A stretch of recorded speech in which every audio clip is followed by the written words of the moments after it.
Hey, it's Michael with Central Alps, and today we're going to be doing a wheel matchup with a set of XD 798 Addicts in a gloss black finish with a set of 35 1250 R20 Toyo open country mud terrain tires.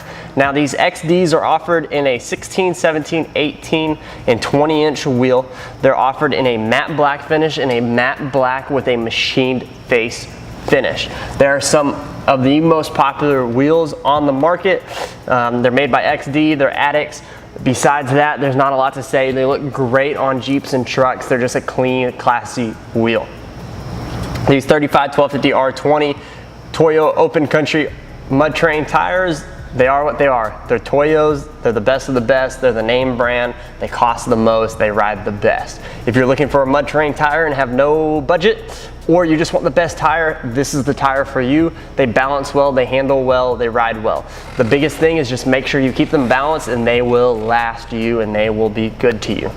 Besides that, if you have any questions, please feel free to leave us a comment, shoot us an email, or give us a call or text at 833-268-2577. Also, if you want to buy these tires and wheels, or maybe the fenders, or the power boards, or a lift, or bumpers, or a grill, or headlights or taillights, go to our website, central-alps.com, and we would love to get your parts shipped out today. Again, my name is Michael with Central Alps, and thanks for watching.